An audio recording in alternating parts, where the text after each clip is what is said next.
ኢትዮጵያና የኤርትራ ግንኙነት ሞቅ ደመቅ እንደገናም ቀዝቀዝ እያለ ማምጣቱ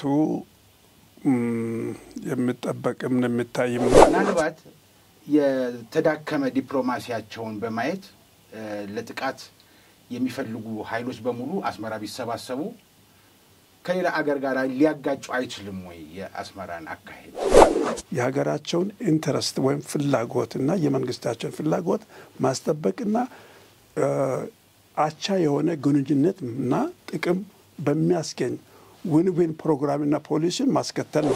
አሁን ሰሞነኛውን ንግግራቸው በተመለከተ ግን የኢትዮጵያ መንግስት በኮሙኒኬሽን መስሪያ ቤቱ በኩል ወይም የውጭ ጉዳይ ሚኒስቴር የስራ ኃላፊዎች ህጋዊና ተመጣጣኝ ምላሽ መስጠት ይገባቸው ነበር የሚሉ ወገኖች አሉ። ካፋቸው የሚወጣ ፖሊሲያቸው ትግበራቸው ሁሉ ለሰላም ነው። ሰላም ይቅደም፣ በሰላም እንፈታዋለን፣ ለሰላም እስከ መጨረሻ ጥግ እንሄዳለን፣ በቃ 0 ፖይንት ድረስ እንሄዳለን። አሁን ከጉያ ካልገባኝ የሚለው የህዋቶች መወትወት ናብሩ በሩን ከፍቶ በቀይ ምንጣፍ አንጥፎ መቀበል የአስመራ መንግስት እዚህ ጋር ለምን በትላንትና ኮረፈ ሲፈቱ ዛሬ ለምን ይሄንኛውን በር ከፍቶ ማስገባትን ለምን መረጠ? ለምን ነው ከካይሮ ጋር ጋብቻ የሚፈጽሙት? ሲያስፈልግ ይፈጽማሉ፣ ሲፈልግ ደግሞ ያቋርጣሉ። እና ፍቺው አሁንም ጋብቻ ነው፣ አሁንም ፍቺ። ከሁሉ በላይ ኢትዮጵያ በዚህ በ6-7 ዓመታት ውስጥ ከለውጥ ወዲህ ግን ጥርስ ያላት አንበሳ መሆኗ በሁለንተናዊ መልኩ ሀበሻ የሚባል ሲፈጠርም የነበረ የጠላትነት ከደም ጋር የተዋሃደ ህዋሳት ሁሉ የተቀበለ ማንነት ሁሉ የተቀመጠ በኢትዮጵያ ጥላቻ የተፈጠረ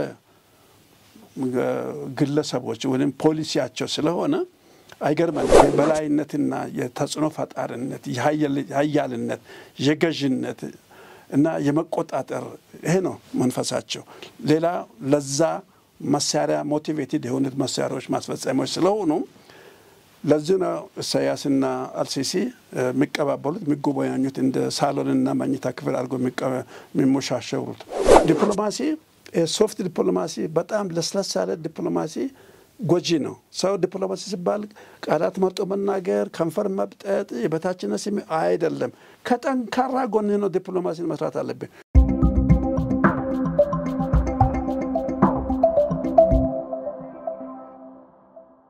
ጤና ይስጥልን ተመልካቾቻችን፣ የበሐቅና ሳቅ ተዘጋጅቶ ወደ እናንተ የሚደርሰው የፌርማታ እንግዳይ የተሰኘው መርሃ ግብራችን ነው።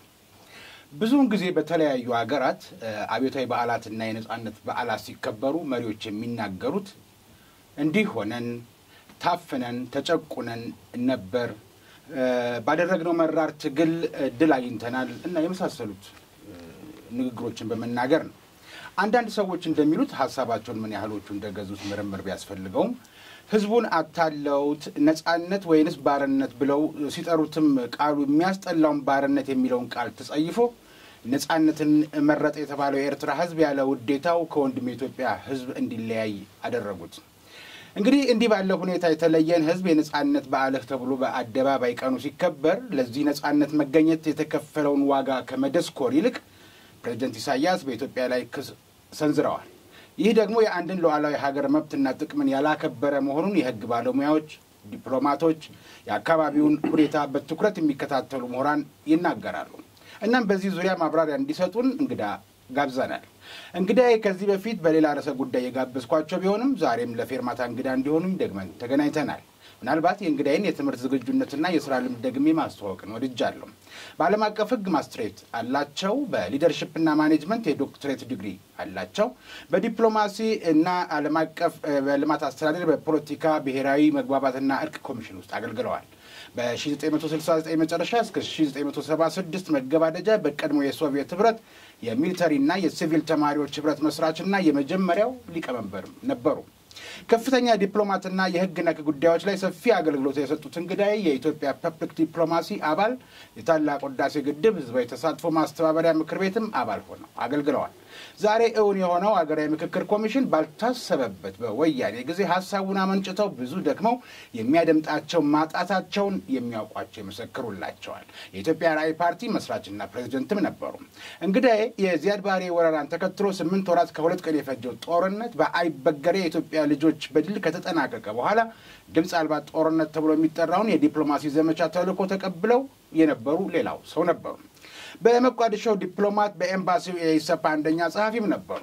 ከብዙ በጥቂቱ ያስተዋወቅኳቸው እንግዳዬ ዶክተር ተሻለ ሰብሮ ኡሰሩ ናቸው። እንግዳዬ ባጉደልኩት ይቅርታ ላስቀድምና እንደተለመደው ሁሉንም መጥቀስ ባለመቻሌ ይቅርታ ጠይቃለሁ። ግብዣዬን ተቀብለው ስለመጡልኝ አመሰግናለሁ። እንኳን ደህና መጡ። እውቁ ጋዜጠኛ ተይዮ እና የዚህ የፌርማታ እንግዳ ፕሮግራም አዘጋጅ ጋዜጠኞችና ካሜራማን ከልብ አመሰግናለሁ ስለ ግብዣችሁ። እንኳን ደህና ቆያችሁ እላለሁኝ።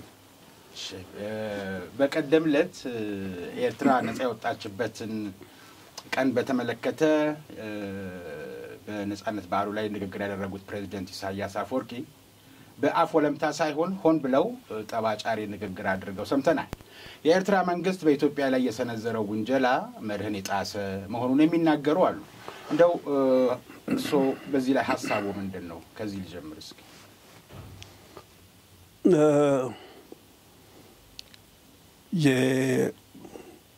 የኢትዮጵያና የኤርትራ ግንኙነት ሞቅ ደመቅ እንደገናም ቀዝቀዝ እያለ መምጣቱ የሚጠበቅም የሚታይም ነው። አለመታደል ሆኖ ህዝቦቻችን ከሚጠብቁትና ከሚፈልጉት የአንድነት መንፈስና ወይንም የአብሮነት ኑሮ ከዛ ውጪ በሆነ መልኩ በተቃራኒው ከአስመራ ቤተ መንግስት የሚሰነዘሩ ደስ የሚያሰኙ ዜናዎችና ሙከራዎች፣ ትንኮሳዎች የዛ ውጤት ነው። አሁን በ34ኛው የነጻነት በዓላቸው ላይ የሀገሪቱ ጠቅላይ ፕሬዝዳንት አቶ ኢሳያስ ያስቀመጡትም ያቀረቡት ሰፊ ሪፖርት ኢትዮጵያንና የኤርትራን ህዝብ የሚጎዳ የማይገባ ንግግር እንደሆነ አስተውያለሁኝ። እሱንም በዝርዝር ይገባበታለሁ። ልክ እንዳልነበረ ቅድም ከመግቢያው ላይ እንዳስቀመጥከው ሁሉ ለአንድ ከፍተኛ የአደባባይ ንግግሮች ላይ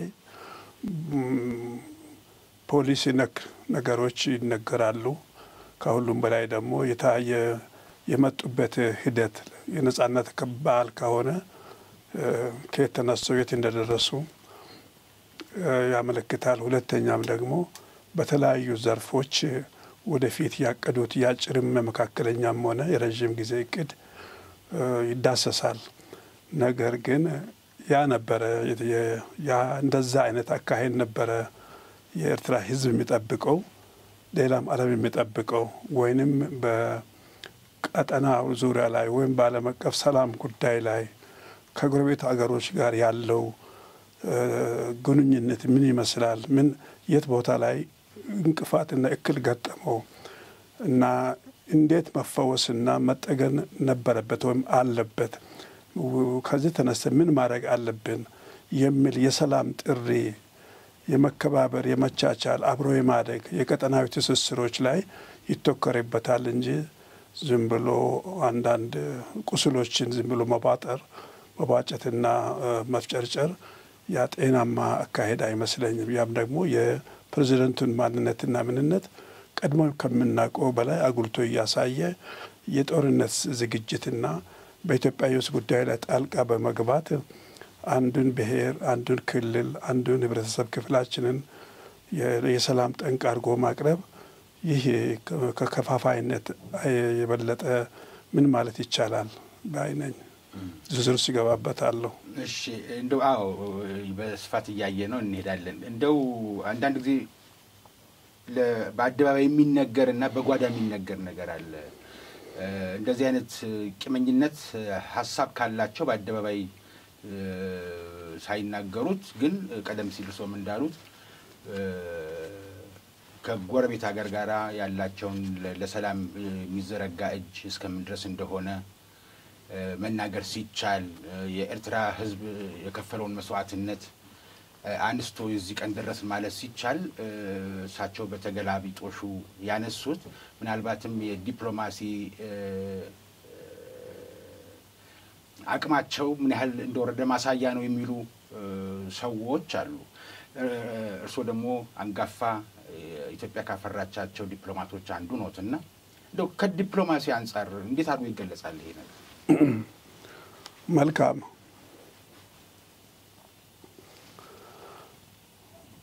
ምን ጊዜም ቢሆን ወታደራዊ ግጭቶችና ጦርነቶች እንኳን ከመንግስታት ጋር ቀርቶ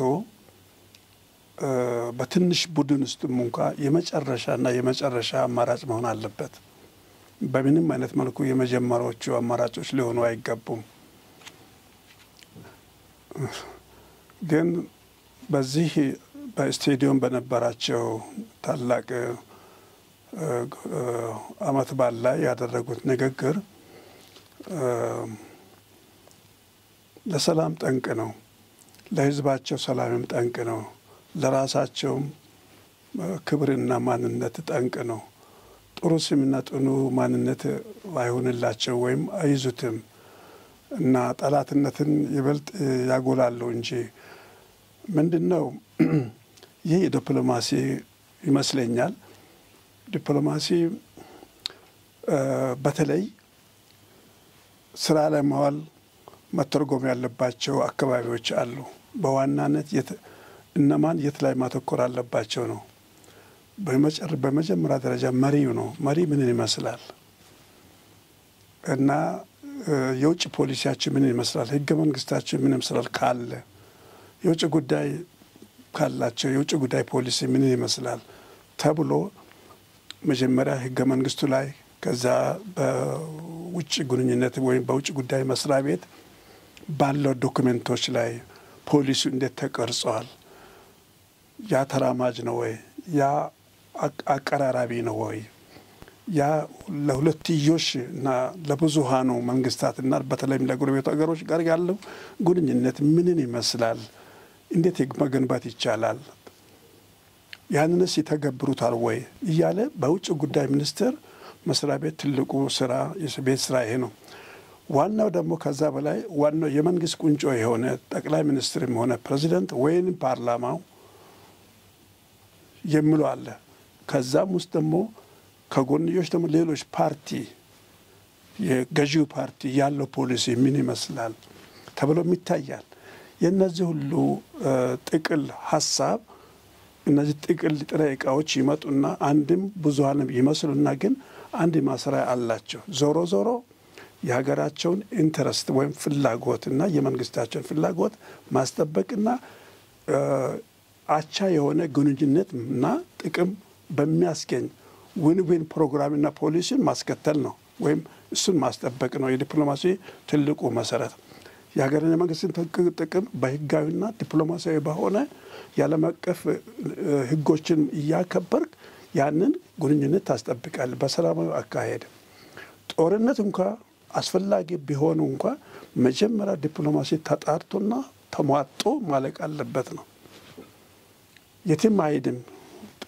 ጠብና ግጭት መሳሪያ ግጭቶች የትም አይሄድም አለ። አሸናፊውን እግዚአብሔር ነው የሚያውቀው የማታ ማታ።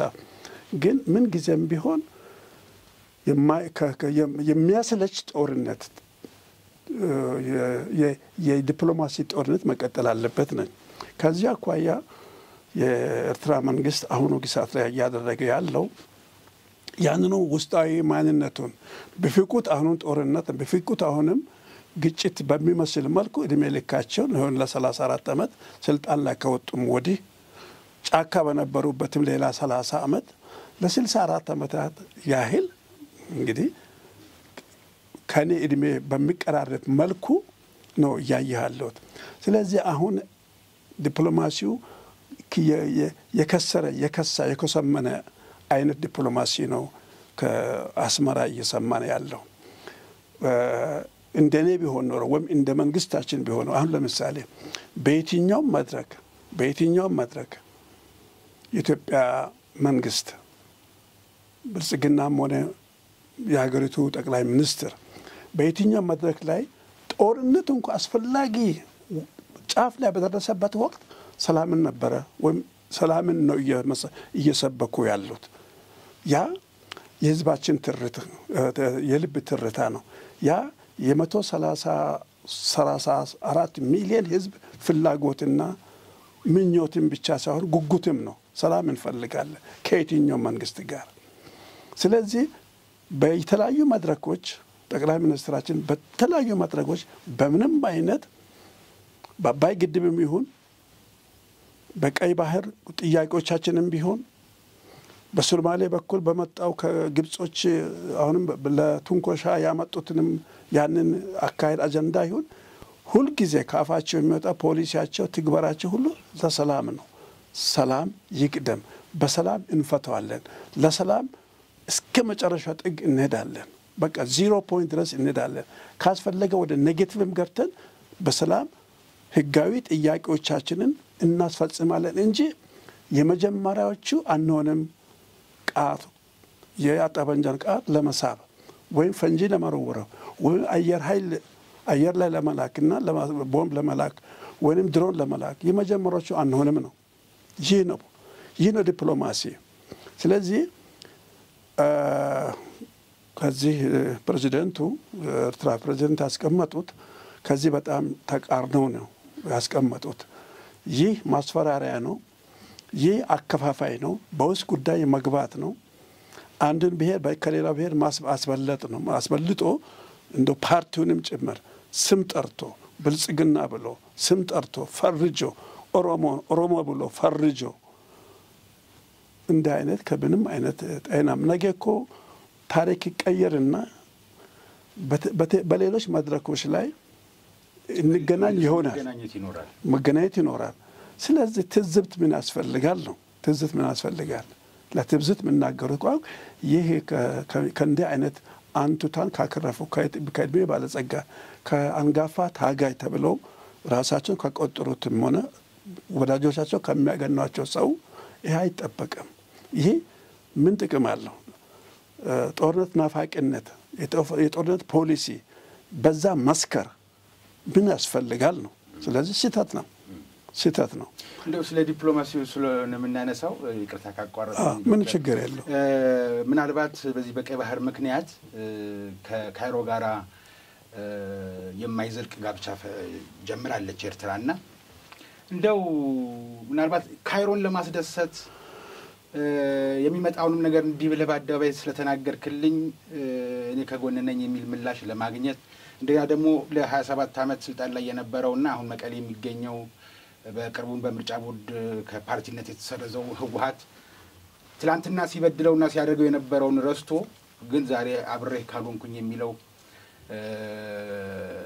ግንኙነትም አለና ምናልባት በዚህኛው በውስጥ ኃይል ለማተራመስ ይሄኛው አለ በጀቱንና ሎጂስቲኩን ካይሮ ትረዳኛለች የሚለውን ነገር በአደባባይ ለመናገር ፈልገው ይሆን እንደው ከዲፕሎማሲ አንፃር አንድ ሁለተኛ ነገር ደግሞ ያው ያለውንም ቆመናቸውንም ስለምናቀው ማለት ነው።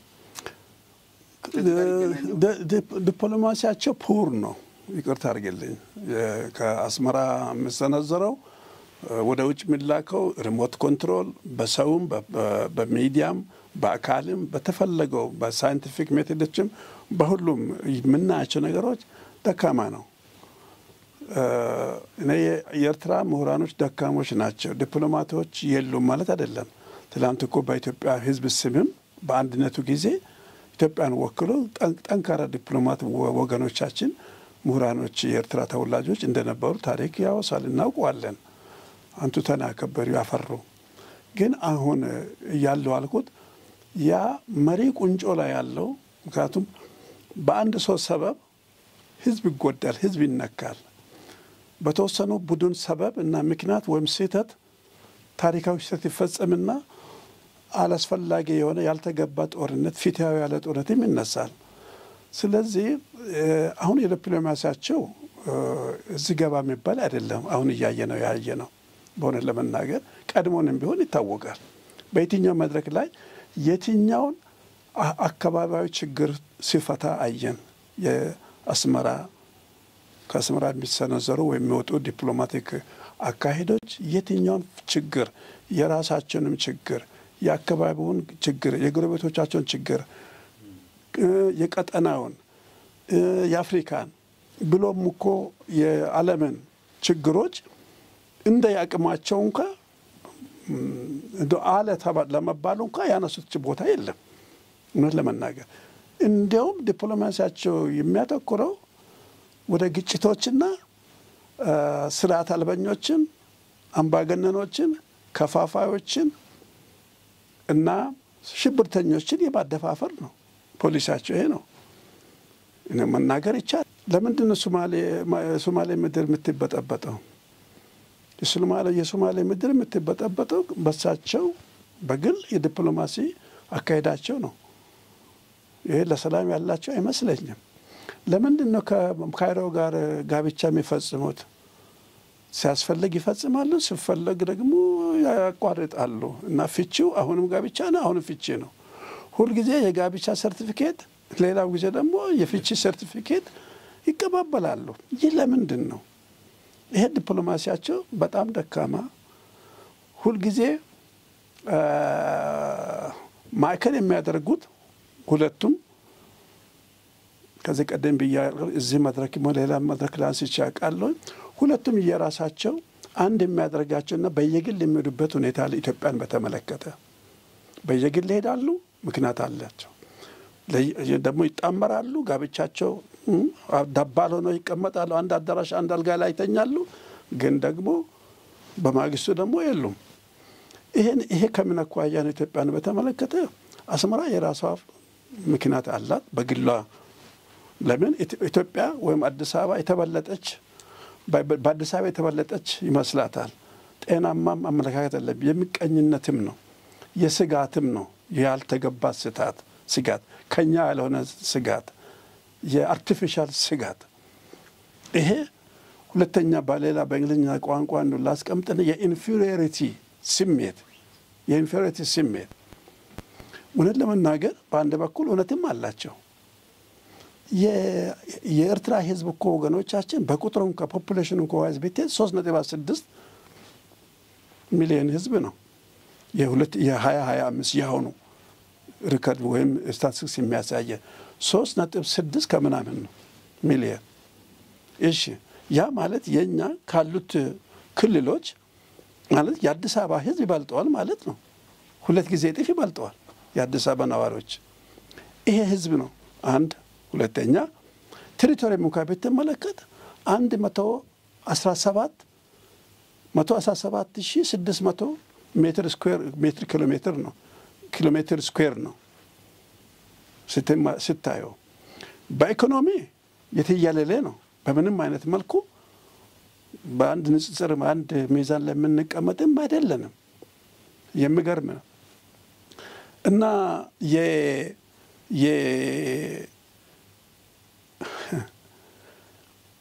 ወታደራዊ ኃይል ሚዛንም ከሆነ ለመናገር ትንሽ ይከብደኛል። ኢትዮጵያ ሀገራችን በአሁኑ ጊዜ እንደውም በጣም ሌተስት አይደለም። ከዛ ደረጃውን አሻሽላል ሊሆን ይችላል። ግን እነሱ ከማቀስ ከቅርብ ጊዜ ድረስ 5ኛን በወታደራዊ ብቃት ከአፍሪካ ኢትዮጵያ 56ኛ 52ኛ ትመስለኛለች በዓለም ኢትዮጵያ በወታደራዊ ብቃቷ ነው ኃይሏ። ለምን መረጃው ምንድን ነው? ይሄ መረጃው የዚህ የፓወር ኢንዴክስ የሚያሳየው ነው መረጃው። ወርልድ ፓወር ኢንዴክስ የሚለው ነው ትክክለኛ መረጃ እንደኔ። እንግዲህ የዚህ የዘንድሮ ስለመሆኑ እርግጠኛ አይደለም እንጂ ይሄ ነው የማውቀው። በኢትዮጵያ አሉ ከኛ በላይ 4 አሉ። እነ ግብጽ እና አልጄሪያ፣ ሞሮኮ፣ ናይጄሪያ እነዚህ ናቸው ተብሎ ይወሰዳል። ግን አሁን ኢትዮጵያ ደግሞ ባላት ኃይለኛ እንቅስላ በጣም ደረጃውን አሻሽላለች። አዎ ላሻሽላል ምን አበዶ ሶስታኝ ተጠጋለች። አሁን ያ አንዱ ነው። እሺ ኤርትራ ደግሞ ብትመለከት 26ኛ ናት በወታደራዊ ብቃቷ። አሁንም ሶርሱ ያው ነው። 26ኛ ናት በአፍሪካ 120ኛ ናት በዓለም አቀፍ ደረጃ ወታደራዊ ቢሆን በምንም አይነት ማነጻጸር አይቻልም። እርግጥ ነው ይሄ ዋነኛና ወሳኝ ኢንዴክስ አይደለም ወይ አመልካች አይደለም አንድን ጦርነት አንድ ግጭት ለመፍታት ዋናው ማንነቱ ነው። ዋናው ብዙ ፋክተሮች አሉ ይሄንን ዲተርሚን ለማድረግ ግን ከሁሉ በላይ ኢትዮጵያ በዚህ በ6 7 ዓመታት ውስጥ ከለውጥ ወዲህ ግን ጥርስ ያላት አንበሳ መሆኗ በሁለንተናዊ መልኩ ደካማ ጎኖቹ እንዳሉ ይሁንና እኔ እሱ አይደለም ባዘር የሚያደርገኝ ጉዳዩ ከኤርትራ መንግስት ጋር ያለው ግንኙነትና ዲፕሎማሲያዊ ሚና ለመለየት ስለፈለኩም ጭምር ነው። ምክንያቱም ውስጣዊ ሁኔታዎች ናቸው ዲፕሎማሲው ላይ ትልቅ ተጽዕኖ የሚያሳድረው። ስለዚህ እሱን ለማሳየት ስለፈለኩ ነው ከነጥሬው ማቀርበው። ከዚህ አኳያ እውነት አላት ነው። ምናልባት አስመራ ቤተ መንግስት ቢቆጣ ቢበሳጭ ተስፋ ቢቆርጥ ኢንፌሪቲ ቢሰማው ብንጫጫ ከዚህ አንፃር ሊሆን ይችላል። አንደኛው ሳቀን ቀርቶን አይደለም። ሌላው ትልቁ ከግብጽ የሚወረወረው ከካይሮ የሚወረወረው የጠላት ወዳጄ ነው ወገኔ ነው የማለት አካሄድ ነው። ስለዚህ ይሄኛው በግል የኢትዮጵያን መዳከም ይፈልጋል። የኢትዮጵያን መዳከም የሚፈልጉበት ምክንያቱ ይሄ ነው። ጤናማ ጎረቤት መሪ አለመሆናቸው ነው የሚያሳየኝ።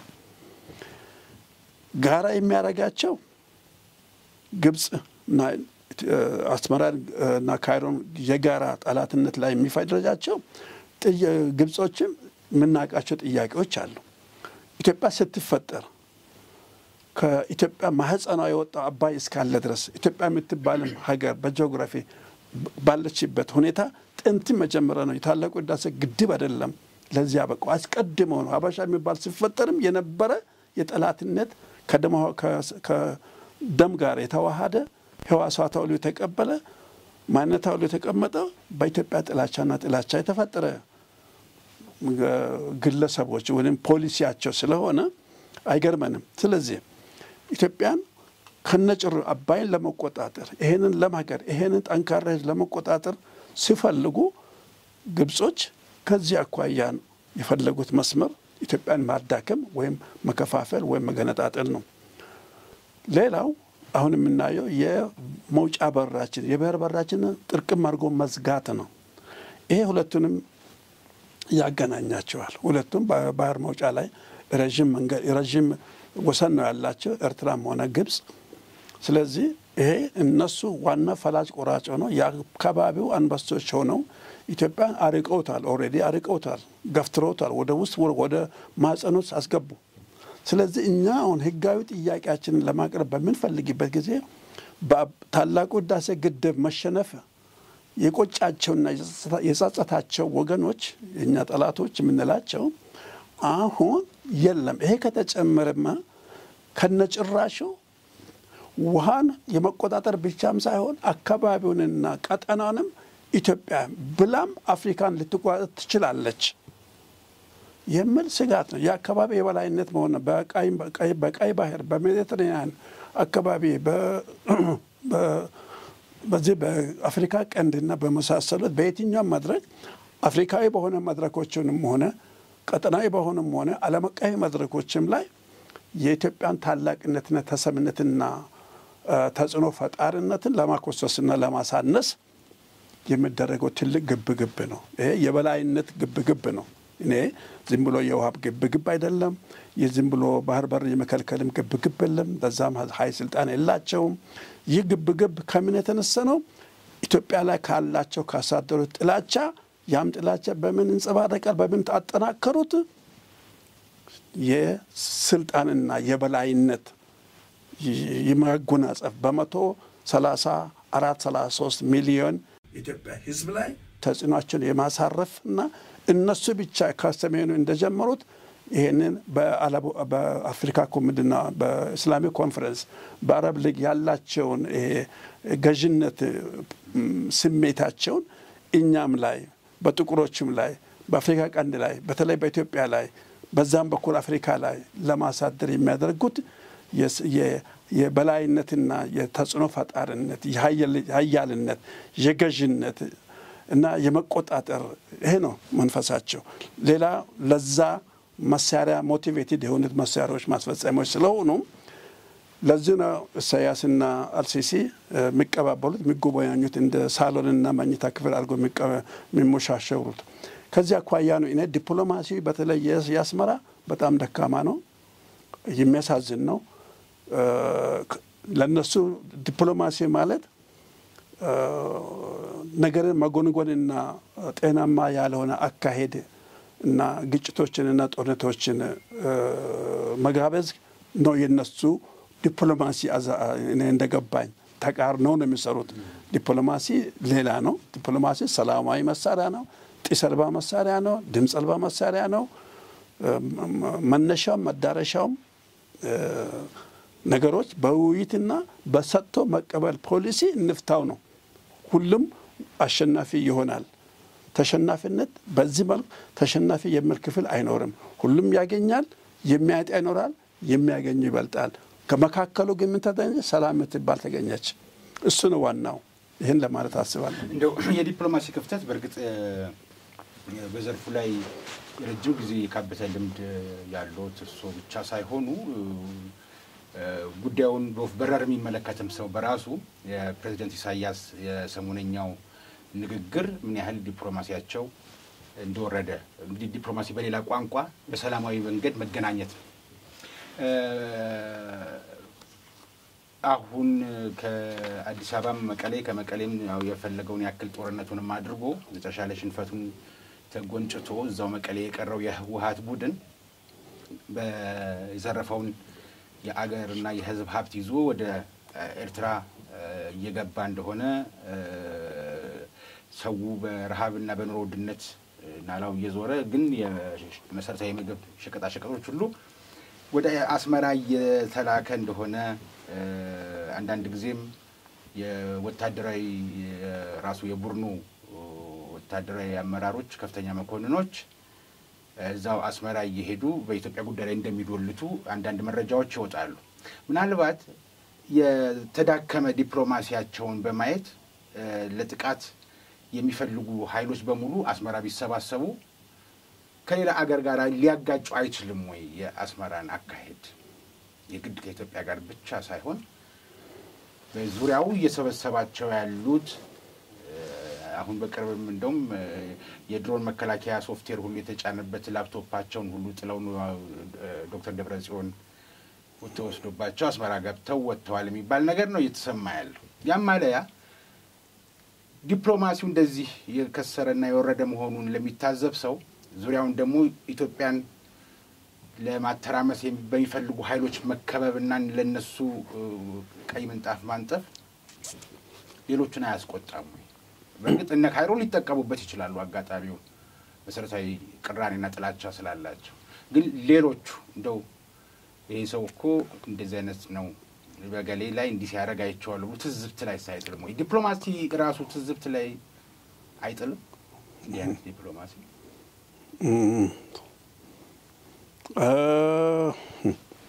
አይጥልም አይደለም ጥሎ ነው ኦሬዲ ያሉት።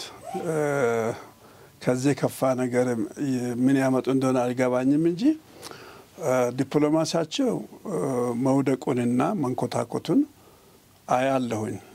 በቂ ማስረጃዎች አሉኝ። አንደኛ እንደውም ይቅርታ ያደረግልኝና ዲፕሎማሲያዋ ሚዛና እንወዝን ከተባለ ከሰሜን ኮሪያም እኮ ያነሰ ሆኖ ነው የማገኘው እኔ። ከሰሜን ኮሪያ ምንድነው ይሄንን የሚያሰኘኝ?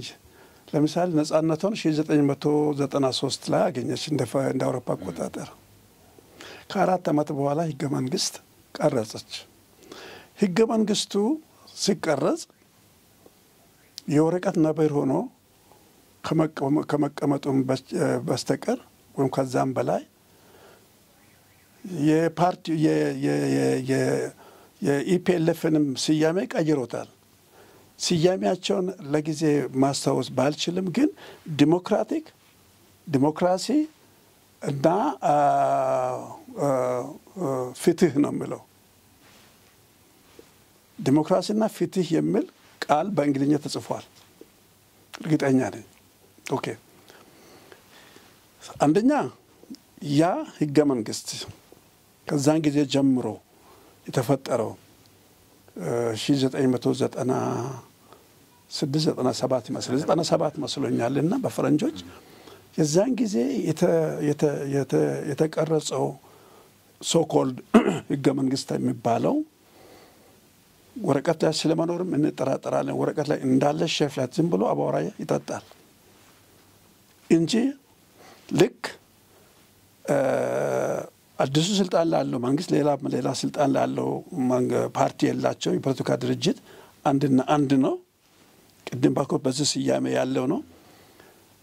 እርሶ ስልጣን ላይ ከመቀመጡ ውጪ በምንም አይነት እንደ ስያሜው ዲሞክራሲም ሆነ ፍትህን ጀስቲስ ዲሞክራሲ ኤንድ ጀስቲስ ያንን ሲያራምድ አንድም ማስረጃ ሊያቀርብልን አይችሉም። ግዞት ነው። ሚዲያ የለም፣ አፈናፈን አትችልም። ሚዲያ ታፍኗል፣ የለም፣ በፍጹም የለም። እስር ቤት ናቸው። ኦኬ ህዝቦቻቸው ጥያቄያቸውን በሰላማዊ መንገድ ሊያቀርቡ አይችሉም። ፓርላማ የላቸውም። ህገ መንግስት አላቸው እንበለው፣ ግን ፓርላማ የላቸውም። ምርጫ አይካሄድም። ምርጫ ቦርድ የሚባል ሶኮል የለም። ኦኬ እንደዚህ እያለ ይመጣና አንድ ፓርቲ ወይም አንድ መሪ ፈላጭ ቆራጭነት ነው የምናየው። ከዚያ አኳያ ይህንን ምልበት ምክንያት ፍትህ ደግሞ ከውጭ ያለው መገለል ዲፕሎማሲ ከሌሎች ጋር አናክስም። ኦልሬዲ አናክሰዋል። ከዓለም የተገለለች ነች። እድሜ ለዶክተር አብይ ዓለም በተለይ የተባበሩት መንግስታት ጠቅላላ ጉባኤ የወሰነውን ያሸክበውን ማዕቀብ እኮ ነው ጠቅላይ ሚኒስትራችን ተራሩጦ በሰላማው ጊዜ እንዲነሳ ትግል ያደረጉና ያስነሱላቸው። እውነት ለመናገር ነው ከዓለም የተገለለ መንግስት ነው፣ መሪ ነው ወይስ ያው ስርዓት ነው? ከዓለም የተገለለ በኢኮኖሚ መስመር የሚሆን ከውጭ አይገናኝም ወይም መገናኘት አይፈልግም። በፖለቲካም መድረኮች ብዙ ናቸው። በቀጠናዊም ሆነ በዓለም አቀፍ በአህጉራዊም አይገናኝም። ለምሳሌ ኢጋድ ውስጥ በራሱ አኩርፎ የወጡበት ነው ኢጋድ። ይሄ እንግዲህ ሰብ ኮንቲኔንታል የሆነ አፍሪካ ቀንድን የሚያካትት እነሱን የሚያካትት ከነበሩበት ነው የወጡት፣ አገለሉት። እሺ በሌሎች ወሳኝ አሁን በሶማሌ ግጭት በነበረው አይሶም በነበረው ወታደሮች መዋጮ ሲያዋጡ ኤርትራኤል እሷ ከጓሮ በኩል ትቆሰቁሳለች፣ ግጭቶችን ሽብርተኞችን ትደግፋለች እንጂ በዛ በሰላሙን በሚፈጥር መድረክ ላይ አትገኝም፣ ኩትበት አታረግም። በሱዳን ግጭቶች ላይ ታባቢሳለች እንጂ አሁን ደግሞ አልቡርሃንን ደግፋ ትጨዋለች እንጂ እንደ ሌሎች ጎረቤት አገር ጤናማ ሁኔታ በሰላም መንገድ ያ ህዝብ ሰላምን እንዲያገኝ አትጥርም።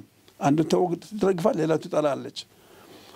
እና በሌሎችም ኢቭን በየመን በኩል በተደረገው በጅቡቲ ያለው ጋር ከጅቡቲ መንግስት ተቋቁሰው የነበሩት እስከ ቅርብ ቀናትና ሳምንታት ድረስ። ስለዚህ ዲፕሎማሲያቸው ወደፊት ገና ያገለለ ነው ከማለት ውጭ ማለት ብቻ አይደለም። ቀድሞኑ ኦልሬዲ ይሄን ነገር ኤክሰርሳይዝ እያደረጉ አይደሉም። ከዚህ ራሳቸውን አግለው የኖሩ ናቸው። እንደውም ሰሜን ኮሪያ ትሻላለች።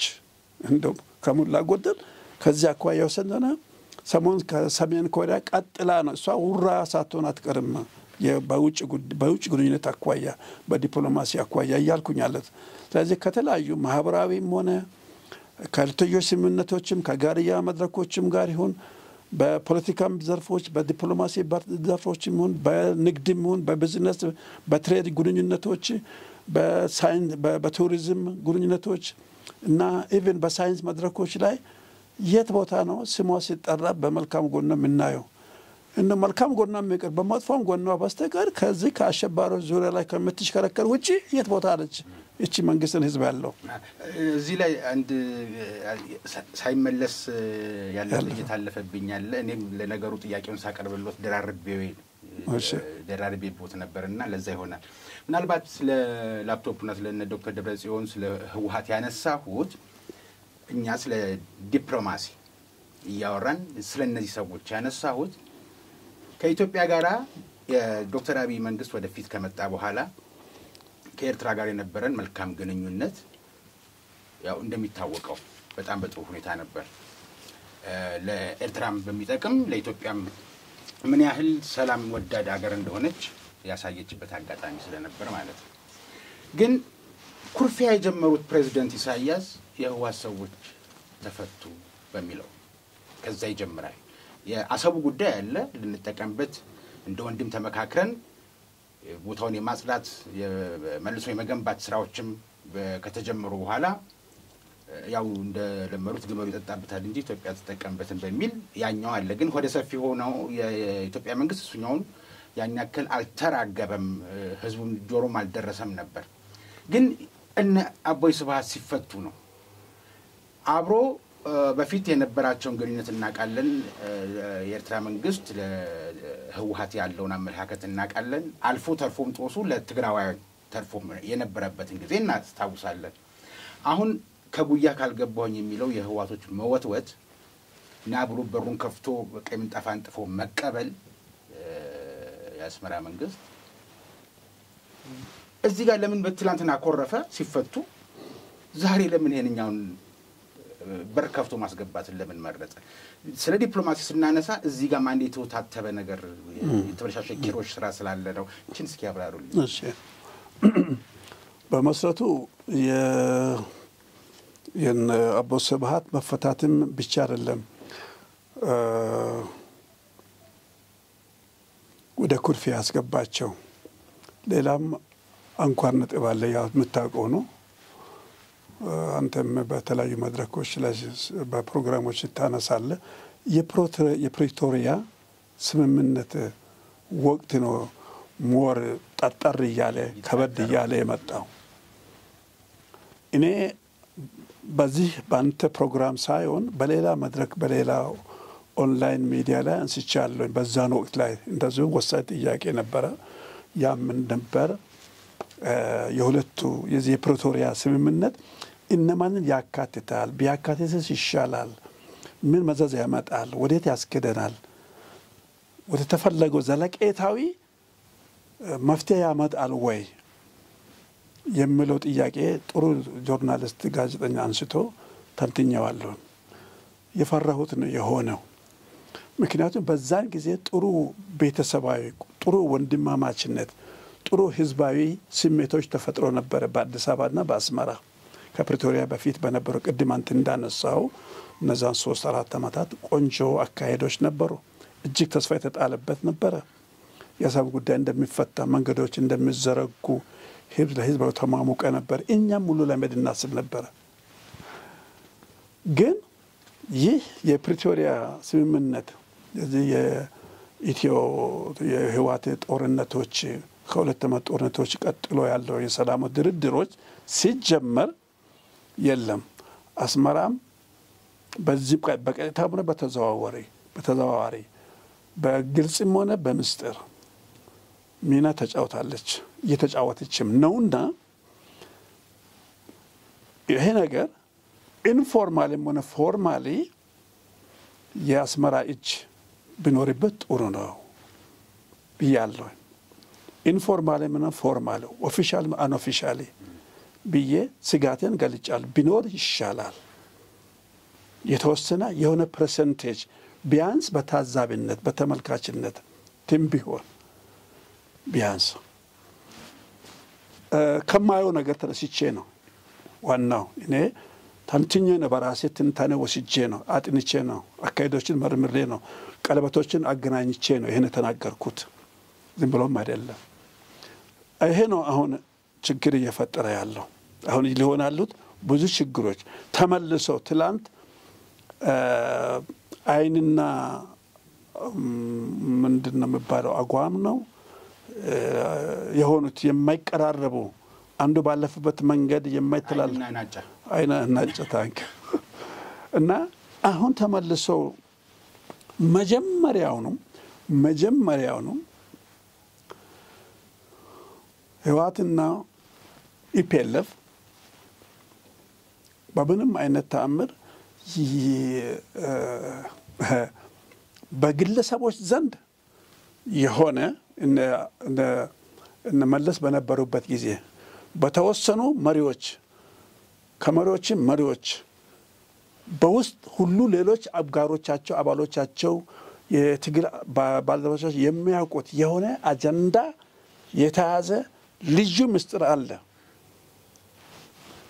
አሁንም እነዚህን ዶቶችን ሳስቀምጥ ነው እንደ ፖለቲካ ተንታኝ እንደ ህግም ሰው ሲመለክ እንደ ዲፕሎማሲም ሶስት የሆነ አእምሮአቸው ውስጥ በተወሰኑ ሰዎች ውስጥ ነበረ አሁንም አለ አሁን ነው መውጣት የጀመረችው ትንሽ ሰበዝየው እየተመዘዘች ነው ይሄ በህይወት ሁሉ መሪዎች ውስጥ አይደለም በማዕከላዊ ኮሚቴ ውስጥ ላይሆን ይችላል ግን በስራ አስፈጻሚና በዋናው መሪዎቹ ተብዮቹ ላይ የነበረ ዘር አለች ያም ዘር አንድ ቀን ሁለቱም መሪዎች ወይም ሁለቱም አካላት ወይም ሁለቱም ፓርቲዎች የሚዋሃዱበትና የሚቀናበ በሆነ ሜካኒዝም በሆነ አደረጃጀት አብሮ የሚሆንበትን ህልም ይዘው ነው የተጓዙት እስከዛ ድረስ መንገድ ማመቻቻ መንገድ ጥርጊያ ነው የተካሄዱት እንዴት ብትለኝ የግድ ይሄ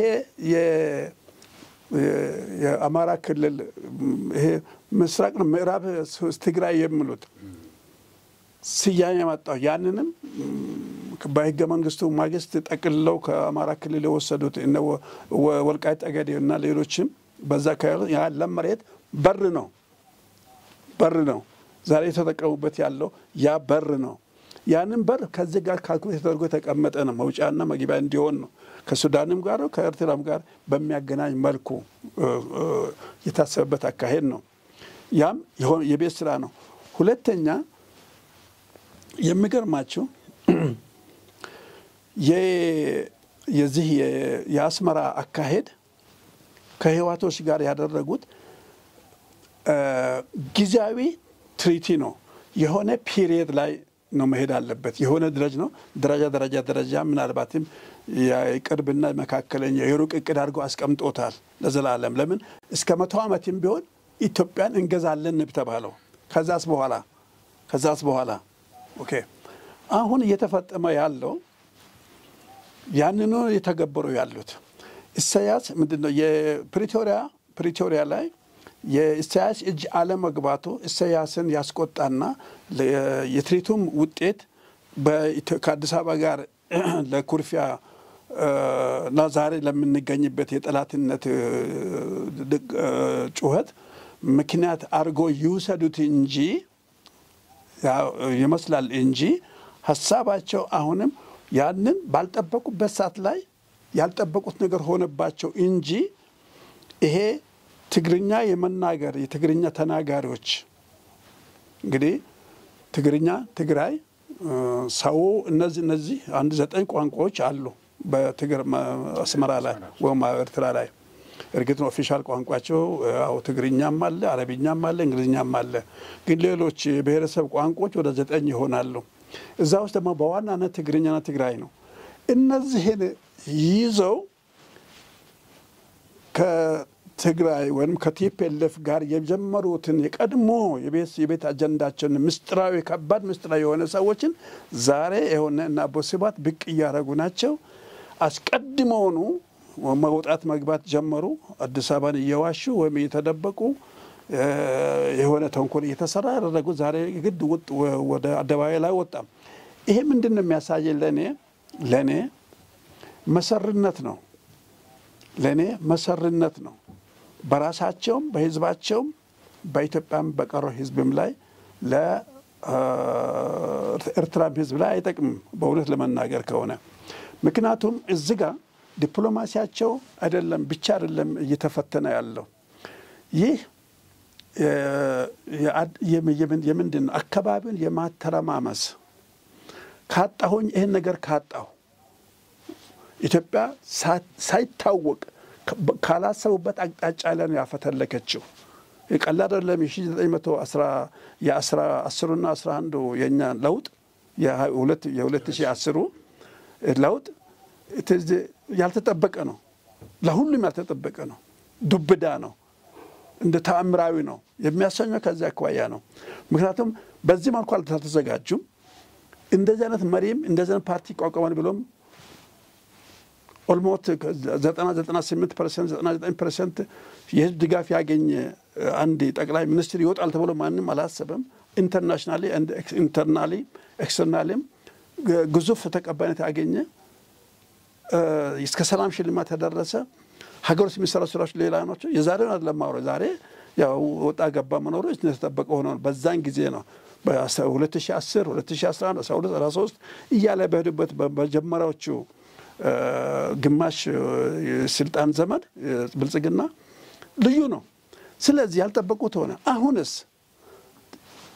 ያ ዲፕሎማሲ ኢትዮጵያ ዲፕሎማሲውም ሚሊተሪውም ኢኮኖሚም ማናቸውም ፖሊሲ ልማቱም እነዚህ ሁሉ ከተጠበቁት በላይ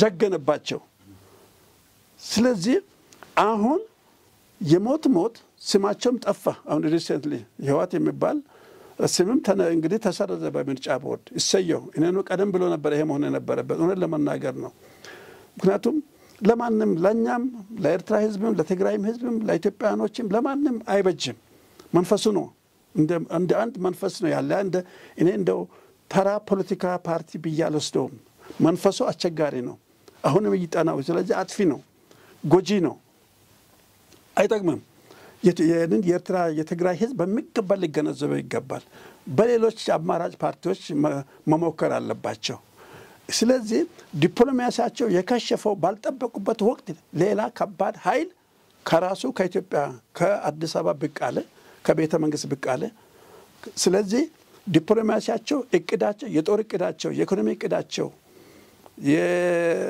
ብቻ የሚሊተሪ ኃይላቸው ሁሉም ነገር ድምጥማጡ ጠፋ ባልጠበቁት ሰዓት ባልጠበቁት ኃይል ባልጠበቁ ሞቢላይዜሽን ይክ በመሆኑ አሁን የገራቸው ምንድነው ያችኑ ያቆዩአትን የቤት ስራቸውን ዛሬ የመጨረሻ ካርዳችን ነውና እስቲ ያስመራን ቤተ መንግስት እንጎብኘው እስቲ የድሮ ጌታችንን አለቃችን እስቲ እንጎብኘው እስቲ እንፈትሸው ነው በዚህን ጊዜ ያኛውም ዌልካም ይላል ያስመራው ምክንያት አለው ለምን ኢትዮጵያን ብቻውን የሚገዳደር ሆኖ አላገኘው ቅድም ባልኳቸው ነው በሌሎች ሁኔታዎች ተጨባጭ ሁኔታዎች በምንም አይነት እንኳንስ በዛን ጊዜ ቀርቶ እንኳን ዛሬ የዛን ጊዜም የቀመሰውን ቀምሻ ያውቋታልና ምክንያቱም ይሄን አልኩበት ምክንያት ምንድነው እንደምን ያን ጊዜ በሁለት ዓመት ጦርነቱ የኢትዮጵያ ህዝብ በመለስ ጊዜ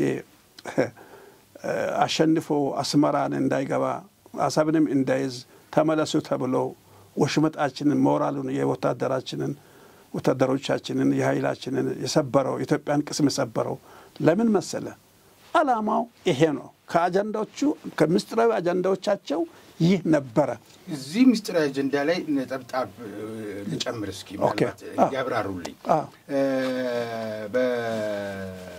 በህዋት ጊዜ ለስለላ ስራ ዋልድባ ገዳም ውስጥ ገብተው የነበሩት 50 አለቃ ነበር መሰለኝ ወታደራዊ ማረጋቸው እርግጠኛ አይደለሁኝም ግን አሁን ጳጳስ ናቸው ትግራይ ላይ እንደ ሀገረ መንግስት ነው ትግራይን እየቆጠሩ ያሉት በጸሎት ላይም ኢትዮጵያ የሚለው ነገር ወጥቶ ሁሉ ጸሎቱም ስለ ትግራይ ሆኗል በቅርብ ደግሞ ፓስፖርት አሳይተውናል ሀገረ ትግራይ የሚል የራሱ ዲፌንስ ፎርስ እንዳለው መከላከያ ኃይል እንዳለው ያን በጦርነቱም ጊዜ አሁንም እንደዛ አይነት እነዚህ ተራ የሚመስሉ በተራ ማህበራዊ ገጽ ጸሐፊዎች ላይ እየተጻፉ እየተለማመዱ የመጡ ነገሮች ከርሶ ነጥብጣብ ጋር አገናኙልኝ definitely ብዙ አሉ ገና አልተነሱት ብዙ ነጥብጣቦች አሉ ብዙ ፖይንቶች አሉ ብዙ ቀለበቶች አሉ የሚያዙት ይሄ ነው የቤት ስራቸው ያ ባይሆን ማኖሮ ከዚያ ጦርነት አልቆ ታሪኩ ሌላ ይሆን ነበር እኛም ባህር በር አልባ አንሆንም ነበር ኢሳያስ ምናልባት ፍጻሜያቸው ይሆን ነበር በዛን ጊዜ ይሄ አይፈለግም በመለስ አእምሮ ውስጥ ይሄ ነው ያ ነጥብ ነው ያ የሩቅ እቅዳቸው ነው ስለዚህ እንዳይነካ ባዶ ስንት ሚሊዮን ወይ 600 ሺህ ነው እዛ ላይ ያለቀው ከኛም ከነሱም ከንቱ ሆነ በከንቱ ነው ዛላን በሳም ዛሬ በእነሱ ያወታደሮች ዛሬ ምሽከረከሩበታል ህጋዊ በሆነ መልኩ ስለዚህ ትልቁ የቤት ስራቸው ዝግጅታቸው ለትልቁ ዓላማና ለቤት ስራቸው ነው ያ ድብቅ ነው በተወሰኑ ጭንቅላቶች ብቻ የተቀመጠ ነበር ነው ይያልኩታለው ለዚህ የሚያበቃኝ ደግሞ የግድ የነሱን ማስተዋሻ መመልከት አያስፈልገንም እንደ ፖለቲከኛ እንደ ህግ ሰው እንደ ዲፕሎማሲ እንደ ወታደር ወይንም እንደ መሪዎች ይሄ ነገር ስናገጣጥም ዓላማቸው ይሄ ነው ያ የኢትዮጵያ የአስመራ ህዝብም ሆነ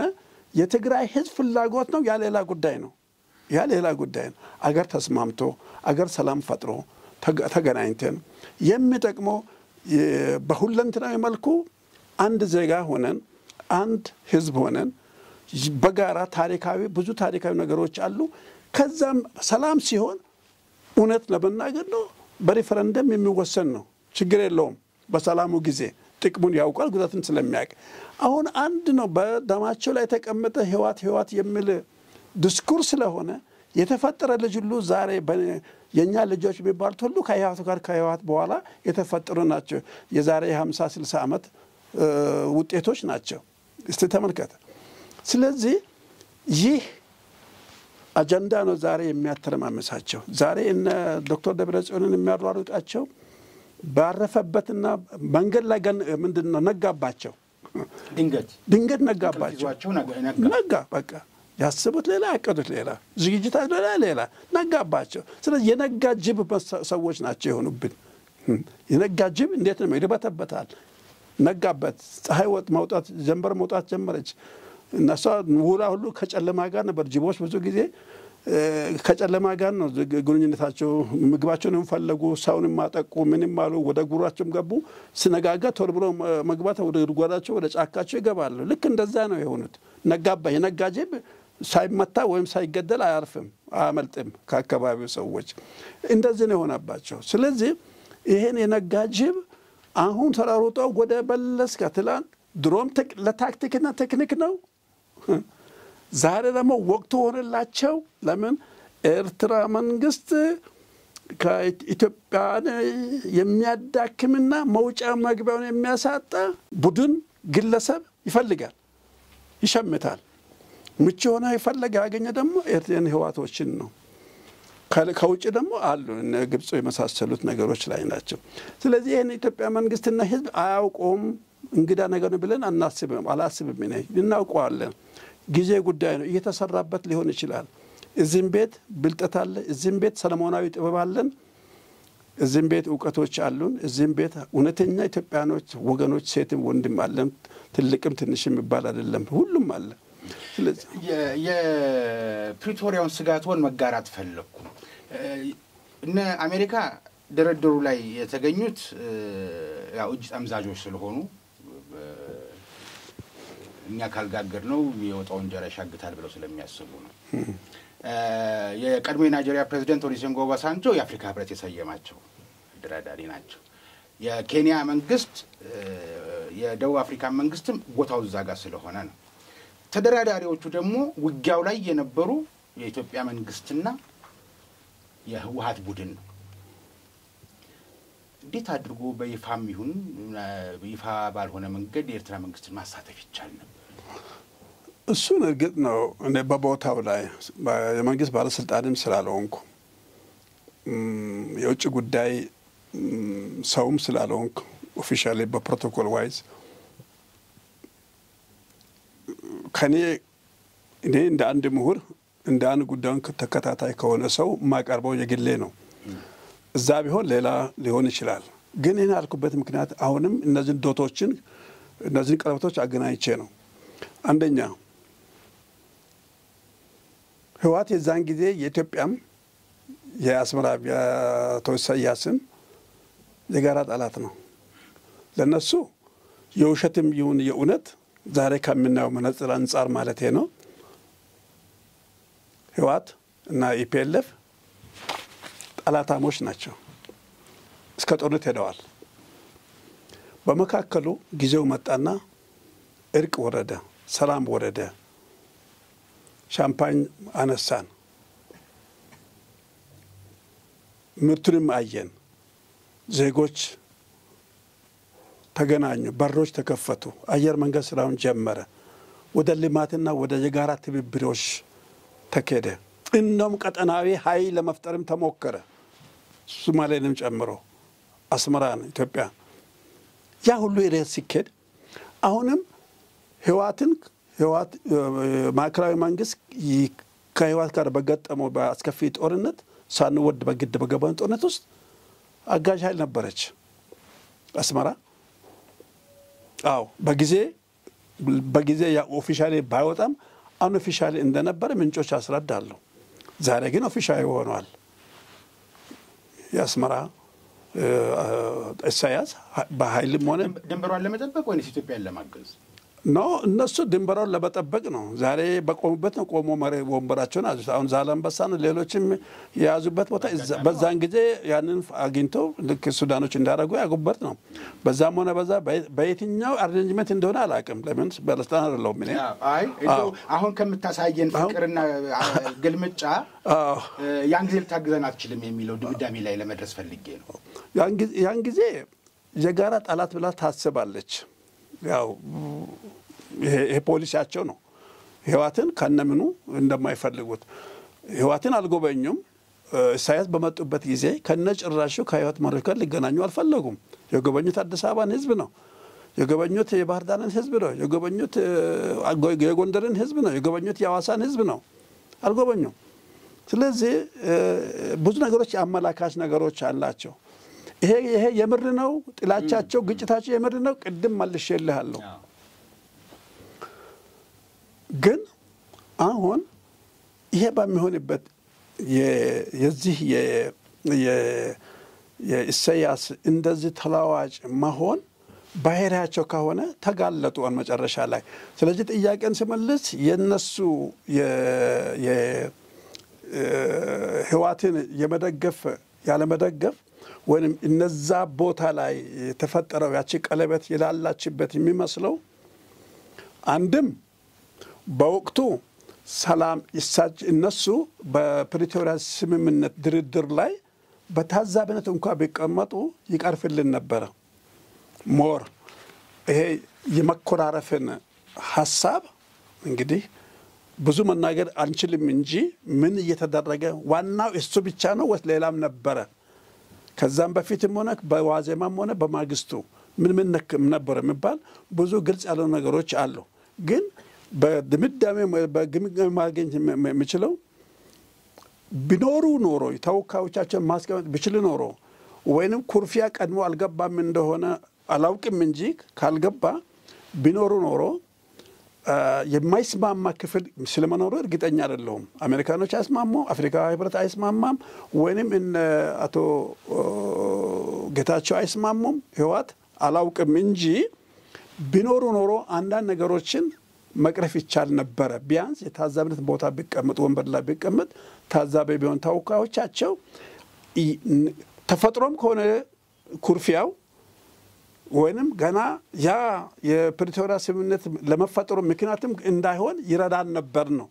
አሁን ላለው ይሄ ተጀመረው ጤናማ ግንኙነት ለጤናማ ግንኙነቱ ለአሰብም ጥያቄዎች ለተጀመረው መንገድ መስራት ሁለንተናዊ ግንኙነት መንግስት ከመንግስት ጋር መሪ ከመሪ ጋር የነበረው ግንኙነቶች እንዳይሻክር ተኳርፎም ቢሆን የሚገባቸው ባይሆን እንኳን ይሄ ነገር ቢሆን ጉዳት ስለሚያመጣ ዞሮ እርቅ ከሆነ ሰላም ከሆነ የነሱም በታዛቢነት ቢቀመጡ ጥበባዊ አክሰራል ሊሆን ነበር ነው በህጉ መነጽር ሳይሆን በዲፕሎማሲው መነጽር ነው ኦፍ ኮርስ አዎ አሁን ሰሞነኛውን ንግግራቸው በተመለከተ ግን የኢትዮጵያ መንግስት በኮሙኒኬሽን መስሪያ ቤቱ በኩል ወይም የውጭ ጉዳይ ሚኒስቴር የስራ ኃላፊዎች ህጋዊና ተመጣጣኝ ምላሽ መስጠት ይገባቸው ነበር የሚሉ ወገኖች አሉ አይ ጊዜ ማጥፋት ነው ንቆመተው ነው መስራት ያለበትን ስራውን ይስራ እንጂ እንደዚህ ስለተባለ እንደዚህ ብሎ ማለት እንደዛኛው ወገን ወርዶ መታየት ነው የሚሉ ሰዎች አሉ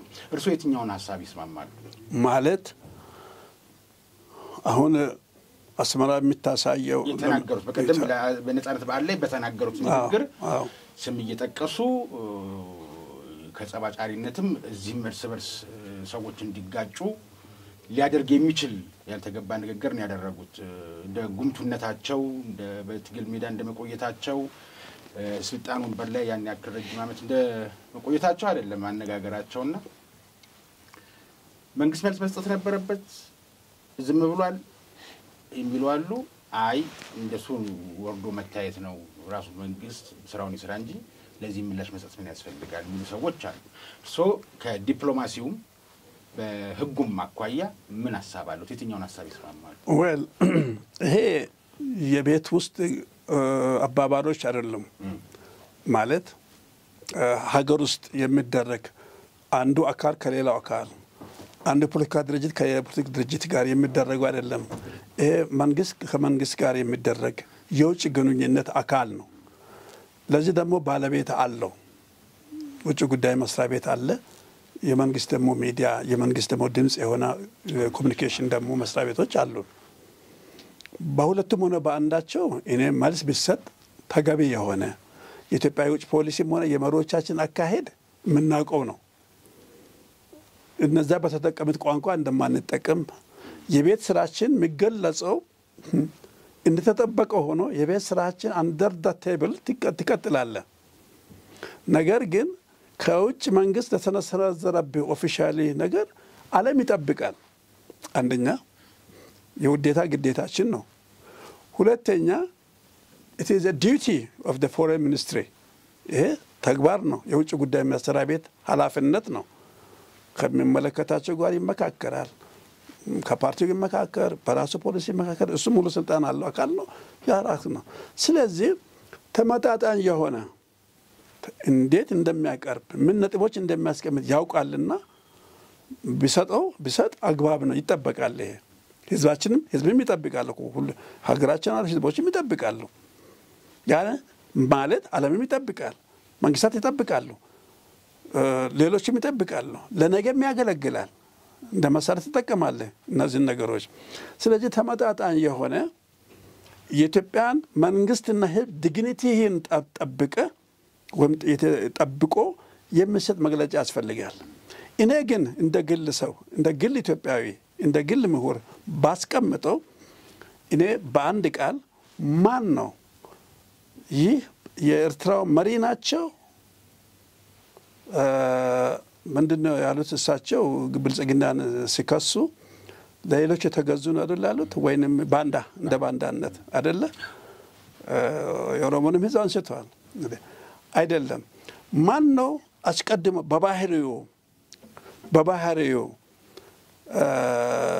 ባንዳ የሆነ ማን ነው የባንዳነት አካሄዳቸው መሰለኝ ኢትዮጵያን ከደው ለስልጣን ያበቋቸው የዛሬ 34 ዓመት ማን ነው ባንዳ ከሳቸው ወይም ከነሱ ሌላ ባንዳነት አለ እንዴ ማን ነው በማን ስልጣንና በማን ኃይል ነው እስቲ እናገር ለንደን ኮንፈረንስ የ83ቱ የለንደን ዶክተር አሻጋይ ግለጡ ነው አዎ አስቀድሞ ማን ነው አዘጋጀው እነማን ናቸው አናቂም እንደ እኔ ውጭ ጉዳይ ጎረቤት ሀገር ኤክስፐርት ነኝ አቃቸዋለሁ ምን እንደሰሩ የት እንደሚሰበሰቡ አስቀድሞ እናቃለን እኮ ስለዚህ ባንዳነት የተጀመረው በብልጽግና አይደለም ወይም በብልጽግና መሪ በሀገሪቱ መሪም አይደለም ባንዳነትን ካነሱ ራሳቸው ናቸው እና ፓርቲያቸው ነው ትክክል ሁለተኛ ባንዳነት አሁንም ዛሬም የድሮ የ83ን ብቻ አልጠቅስም ከዛ በፊት የነበረው አሁንም የግብጾች ተላላኪ ማን ነው እሳቸው ትልቅ ሙረ ተባሉ አባት አይደለም እንዴ ዛሬም ለግብጾች የሚያገባድዱ ዛሬም የነሱ የአልሲሲ እጅና ጓንት ሆነው ያለራሳቸው የማይተነፍሱ ማን ነው? ብልጽግና ነው? አይደለም፣ ራሳቸው ናቸው። የማን አርፎ ታርፎ ነገጠባ የቤት ስራቸው ያደረጉት ልክ ሌላ አካል ሌላ የቢሮአቸው ወይም የቤተ መንግስታቸው አንድ ክፍል ይመስል ነገጠባ ሞቃዲሾ ምንድነው ካይሮ የሚመላለሰው እኛ ነን። ስለዚህ ይሄ አስኬዳቸው። ሌላው ደግሞ መከፋፋይን ይሄ አንዱ በሌላ ማስነሳትን በኢትዮጵያ ላይ ተራ የፖለቲካ ጥያቄ ያላቸው አይደለም። ሽብርተኞችን የሚያደራጀው ማን ነው? ብልጽግና ነው? አንድ መረጃ አምጡልን። ሽብርተኞችን እያደራጀ ያለው በተለያዩ አካባቢዎች በተለይም በሶማሌ ውስጥ የሚያደራጀው ማን ነው? እሳቸው አይደለም እንዴ? የእሳቸው ፓርቲ መንግስት አይደለም እንዴ? አሁንስ በሌላ ቦታዎች እያደራጁ ያሉት በሀገራችን ውስጥ እንኳን በሀገራችን ውስጥ ሽብርተኞችን ሰላም የሚያሳጡት ቅብብሎሽ እሳቸው በአንድ በኩል በራሳቸው ተነሳሽነት በሌላ በኩል ቻናል ከፍቶ ቱቦ ከፍቶ የሚያቃብሉ እነሱ አይደለም? በሳቸው በኩል በሳቸው ረጅም እጅ አይደለም እንዴ ሀገራችን የምትበጠበጠው ማን ነው? ስለዚህ እኔ አንድ ነገር አውቃለሁ፣ ይገባኛል። ያውም በእንግሊዝኛ እንደባባል አለ።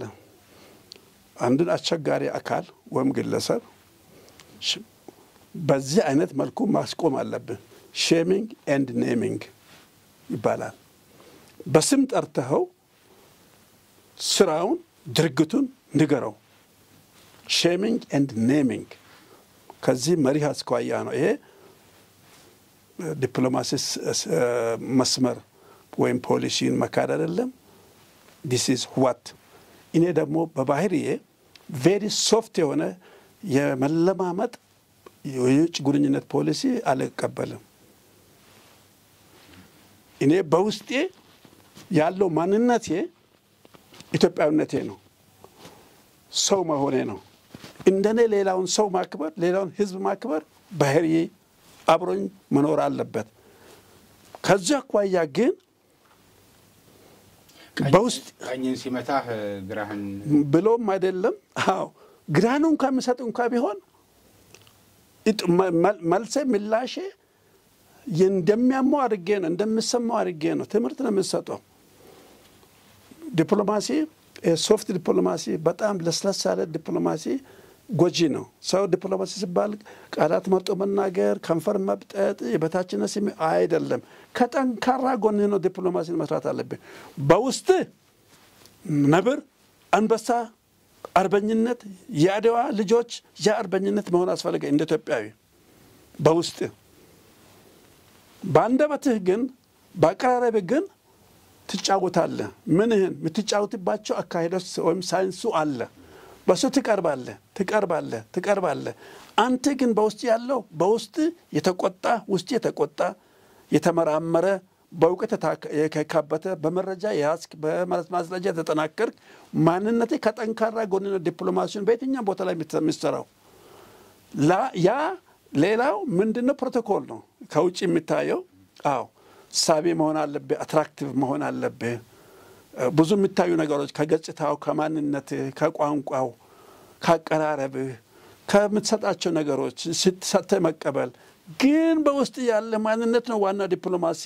ከሀገር አኳያ የሱንም መብት የሱንም ስርዓት የሱንም ህዝብ ፖሊሲውን ምኑን ትጠብቅለታለህ። ነገር ግን እኔን ሊሸውደኝ በተራ ቋንቋ ሊበልጥ አልፈልግም። ወደ አቻነት ማምጣት አለብኝ። ወደ አንድ የጋራ ተጠቃሚ ሉዝ ዊን በሚያደርገው ላይ እዛ ላይ ማምጣት አለብኝ በመደራደር። ዋናው የድርድር ብቃት ነው። አጀንዳን የማወቅህ የማንነትህ ነው፣ የችሎታህ ነው። ሀገሬ ያለችበት ደረጃ ነው፣ መንግስት ያለበት ደረጃ ነው፣ የእድገት ደረጃ ነው።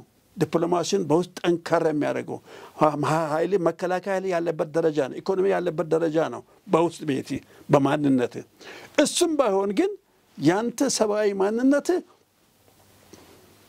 በወኔ ወይንም እንግሊዞች እንደምንት በዋናው በጀግንነት ወይንም ፓትሪዮቲዝም በጣም ይወዳሉ እሱን ቃል ፓትሪዮቲዝም ላይ የተገነባ የማይነቃንን ማንነትን ይዘን መሄድ አለብን። ከዚያ አኳያ ነው እኛ እነዚህ ነገሮች ማሸነፍ የምንችላቸው ደግሞ እያደረግንም ነው which is good። ምናልባትም ይሄን ሰሞን እነርሱ ተነጋገርንበት ቀን አንድ ቀን ቀደም ብሎ ጠቅላይ ሚኒስትሩ በተለያዩ ሀገራት የተዘዋወሩ ነበርና ጣሊያን፣ ፈረንሳይ የነበሩበት ጊዜ ነበር።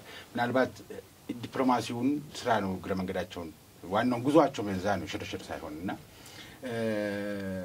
የዲፕሎማሲው እንደዚህ አይነት ውጤት ሲያመጣ መከላከያ በዚህ በኩል ሲፈረጥም በዚህ በኩል ደግሞ በታላቁ ህዳሴ ግድብና በሌሎች ኢኮኖሚው ለውጥ ካመጣ እንደዚህ በየነጻነት በዓላችን ነው በመናምን ቀን ነው እየተባለ የአብዮት በዓል ነው እየተባለ እየተነሳ የሚሳደብም ሰውም የሚሳደብ የጎረቤት ሀገር መሪም ላይኖር ይችላል።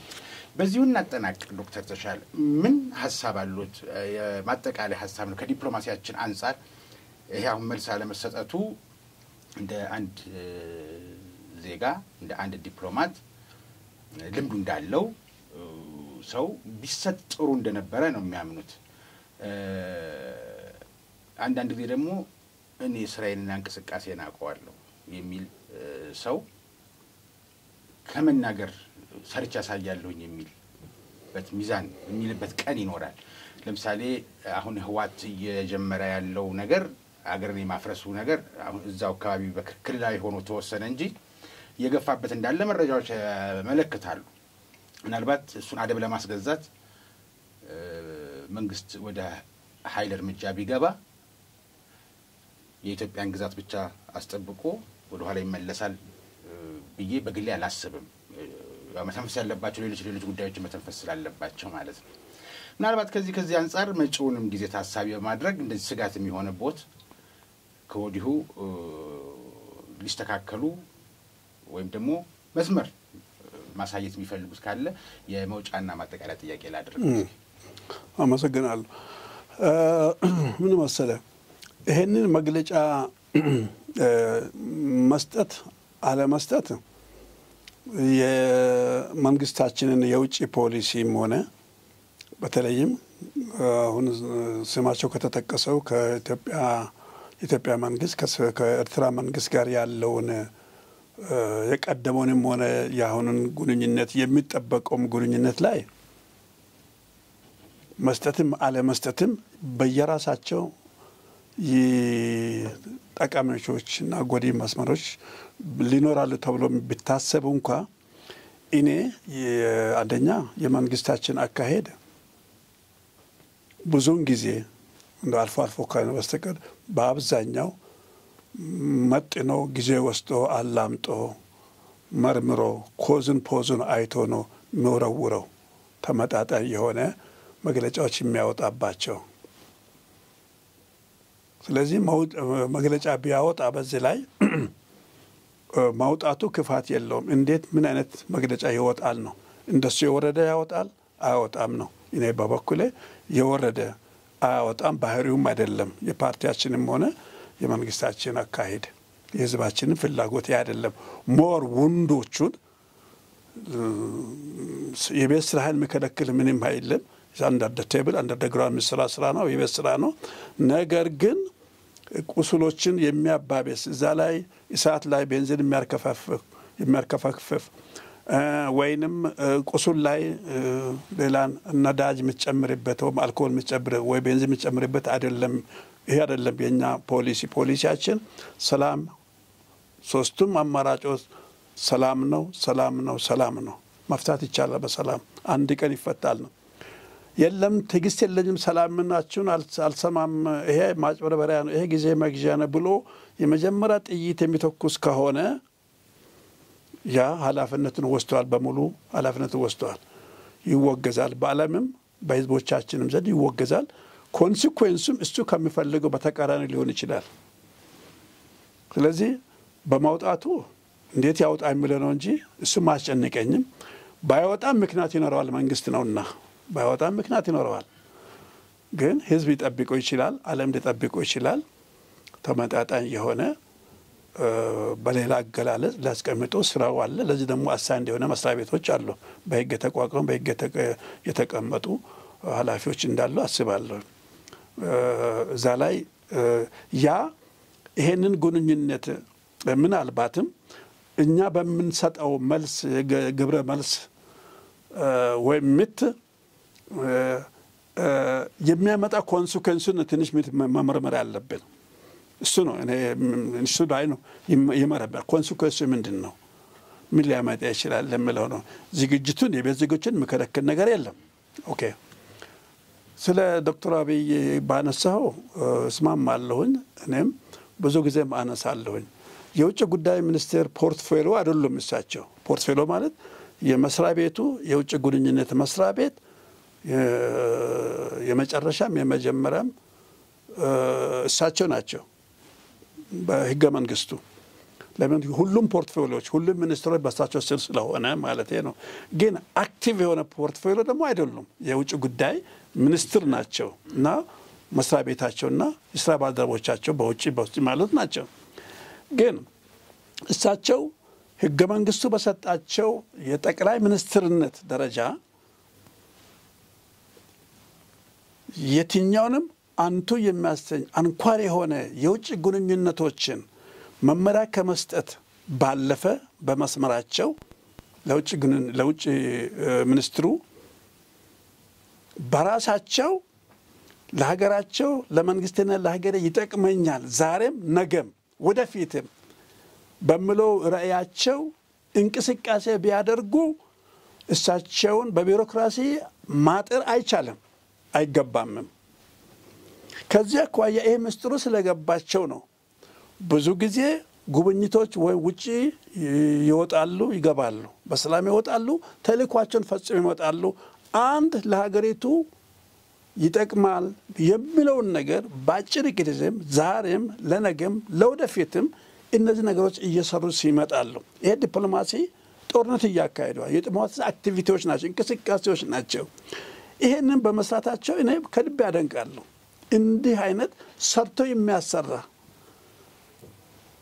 መሪ ባለ ራዕይ የሆነ መሪ አንድ አይደለም አንድ አምስት እንኳን ቢኖሩ እንዴት ታድለን ነበር ነው ይሄንን በሌላ አንግል ለሽርሽር ብሎ የሚያወራ አቃቂር የሚያወጣ የሚወነጅል የሚከስ የሚያጠፋ አይ ዶንት ኬር እሳቸውም አይሰሙ ምንም አልሰማም በግሌ አልሰማም ምክንያቱም ምሰራውን አቃለሁ ነገ ያልገባው ዛሬ ያልገባው ጠዋት ማታ ያልገባው ጠዋት ያልገባው ማታ ያለዛም ቀን ቆጥሮ አመታት ቆጥሮ ይገባዋል አንድ ቀን ባይገባም አይ ዶንት ኬር ለብዙሃኑ ካገለገለ ዋናው ትልቁ ይሄ ነው አሁን አንዳንድ ጊዜ አንዳንድ ከማይታመን ምንጮች አንዳንድ ነገሮች ቤተ መንግስት ይሸጥና ምን ይሄ ሐኪሞች ደሞዝ ምንም ብሎ እንደ እውነት ጨቅላ ምንድነው አካለ መጠን ያልደረሰ ልጅ የሚያስብ ንግግር ነው ይሄ አንድ ነገር እሺ ታላቁ ህዳሴ ግድብ ይሸጥና ወይ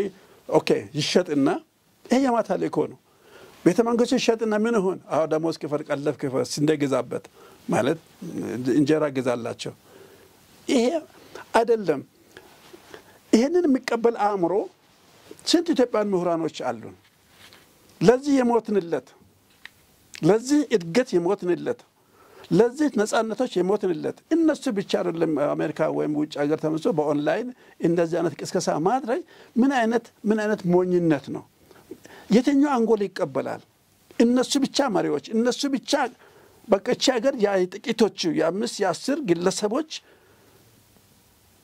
በመስመራቸው ኦንላይን ስለተቀመጡ ከተጠያቂነት ሸሽተና ብለው ከመቀመጣቸው ብቻ ነው እኛም እኮ እዚህ ቤት ጠንካራ ምላሶች አሉ ጠንካራ አንደበቶች አሉ ጠንካራ እምነት አለን ጠንካራ ወኔ አለን ሰዎች እኮ አለን እዚሁ አዲስ አበባ ተቀምጠን ከመቼም በላይ ዲፌንድ እናረጋለን የትኛውንም በህዝብ ላይ በእድገታችን ላይ በሰላማችን ላይ በአንድነታችን ላይ የሚመጣ ምንም ሆነ ማንንም ይሁን we have a true cause በቂ ምክንያት አለን ከበቂ በላይ ሆነ ምክንያቶች አሉን ልከላከል እስከ ህይወቴ መጨረሻ ከዚያ ቋያ እኔ ይሄ አመሳስሎ የካይሮን ጩኸት ማስተጋባት እዛው ይጨርሱት አይሰራም በማንም ልብ ውስጥ በማንም አእምሮ ውስጥ ጠብ አይልም ከነሱ ቢጤዎችና ጀሌዎች ከውጪ ካልሆነ በስተቀር ያንን ደግሞ እነሱ ብረሻፕ የሚያደርጉትን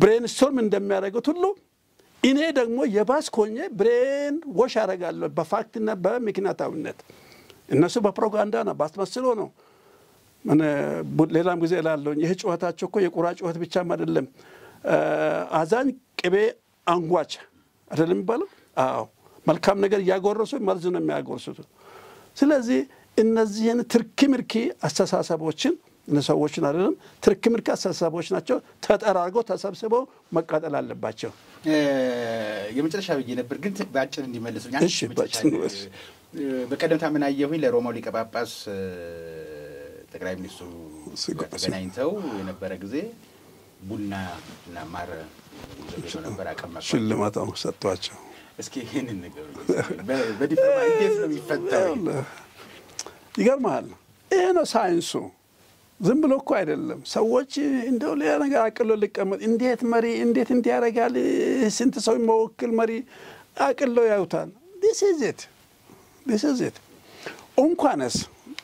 እንኳንስ መሪ ለመሪ ቀርቶ ቡድን ለቡድን ፓርቲ ከማን ጋር ስትገናኝ በፍጹምነትና በቅንነት ማንነት ጥሩ ገቸር የመጀመሪያውን ከፈገግታ ይጀምራል ውስጥ ያለው እኮ አላማ እንድሳካ ነው የምትፈልገው ዋና ጥያቄ ይሄ ነው ለህዝብ የሚጠቅምህ ለመንግስት የሚጠቅምህ ለዓለም ሰላም የሚጠቅምህ እሱን ለበጥ እነዚህ ሁሉ በር ከፋች ናቸው ሰው ለምንድን ነው ካሜራ ፊት ላይ ለመቆም ሲዘጋጅ ወን ፕሮግራም እቅድ ካለው ፕላን ካለው ምንድነው ይዘጋጃል ቤቱ ማስተዋት ጋር ይኖራል ከረባቴ እንደታስሯል ዛሬ አንተ አምሮብሃል እና ፊቱ እንዲታያል 2-3 ጊዜ ተደጋግሞ ያዋል ለምንድን ነው የሚያየው እሱ በሱ ውጫዊ ገጽታው ታሊኮው ተሸክሞ የመጣው ሳይናገር ሳይደራደር እንዲኮላሽ አስፈልግም ነው አንተ ፊት ትንሽ ካልተማረ ከፊቱ ይባላልና ፊት ገጽታ ቢያንስ በተወሰነ ፐርሰንቴጅ ማራኪ መሆን አለበት ሳቢ መሆን አለበት ያንተ ስብና ያንተ ምንነት በምትሰጠው አክብሮት በምታቀርበው ትህትና በምታቀርበው ገጽታ በለበስከው በአንደበት ይዘው በመጣው ስጦታ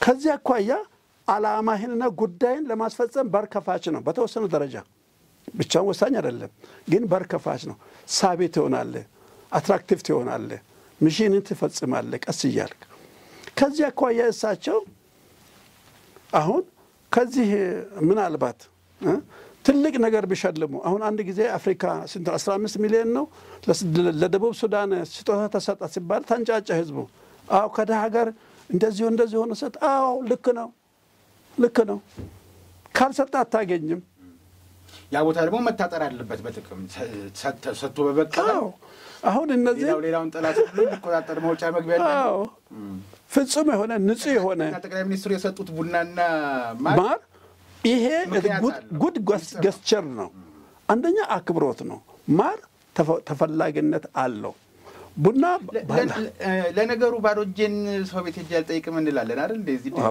መንግስት ቀርቶ እንዴ ምን ነው ይሄ እኮ የተለመደም ነው ብዙ እኮ አቅም ያላቸው ብዙ እኮ ያደርጋሉ ማን ነው ከኤምሬት ነው አቡዳቢ ነው መሰለኝ ኤርፎርስ 1 እና አላገኘም ለትራምፕ ሽልማት ከኳታር ኤርፖርት ምንድነው 4 ቢሊዮን something ኮስት የሚያደርገው ተሸለመ እሺ ይሄ እሱ አደጋጋሪ ነው ግዴለህም እና አሜሪካን መሰለ እጅግ ኃያል ከባድ ሀገር ትልቅ ገቢ ክምችት ገንዘብና ሀብት ያለው ግን ከአንድ ሚጢጢ ሀገር ማለት ጂኦግራፊካሊ ማለት ነው ትልቅ ሀገር ነው ነገር ግን ጂኦግራፊካሊ ካየው ትንሽ ከምትባል ጂኦግራፊካሊ ሀገር ውስጥ ይሄን ስጦታ አገኘ ተንጫጩ ይካሰሳሉ እዛ ዴሞክራትና ሪፐብሊካኖች ግን ያ አይደለም ዋና ጥያቄ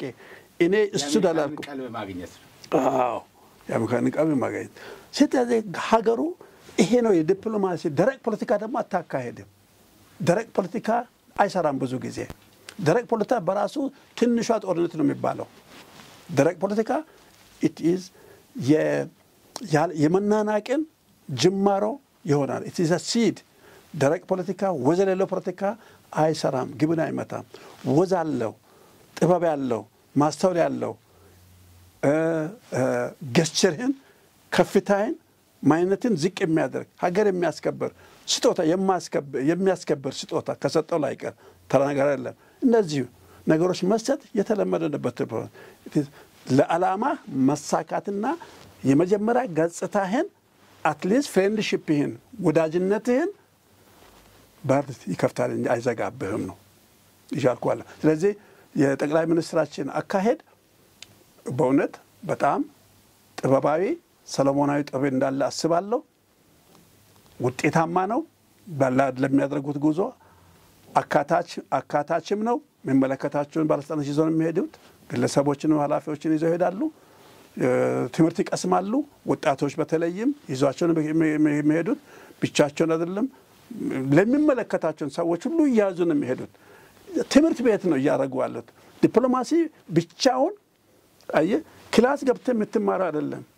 አይውሽ በተግባር የሚታይ ነው አሁን ይሄ በቃ እዛው መድረክ ላይ ትፈሳል እዛው ሜዳ ላይ ሄደህ ታያለህ ዲፕሎማሲን ትማራለህ ለሀገሬት በመልሱ ደግሞ መልካም ገጠመኞችንና መልካም ድርጊቶችንና ክንውኖችን ቀስመት ይመጣል ከዛ ተነስተ እያንዳንዱ ሚኒስትር መስሪያ ቤት ደግሞ በሄደበት አቅጣጫ እዚህ መጥቶ በቂ ጥናትን ምርምር አድርጎ ከነሱ ኤክስፐርቶችን ጠይቆ ጥያቄ ያቀርባል ይሄ ነገር በሀገርም ይሆንልኝ ይላል አቷል ኦሬዲ የሰራው ስራ ይሄ ነው የሳቸው ስራ እኮ ይሄ ነው አንተን በሌላ መስከረ ኢኮኖሚስት ከሆንክ በኢኮኖሚ በገንዘብ ሚኒስቴር ከሆንክ በግብርና ከሆነ በቱሪዝም ከሆነ በኢንዱስትሪ ከሆነ እነዚህ መልካቶች ሰዎች ይያዙ ይሄዳሉ አሁን የሄዱትበት በጣም አስገራሚ ነው ሳይንቲፊክ ነው በዚህ በኢንተለጀንስ ስራዎች ሄዱ እንደገና በስፔስ ሳይንስ ሄዱ እነዚህ ነገሮች ያልተጠበቀ ነገር ነው በሀገራችን ሲሆን ዳኛ ተአምር ይሆናል የዛን ጊዜ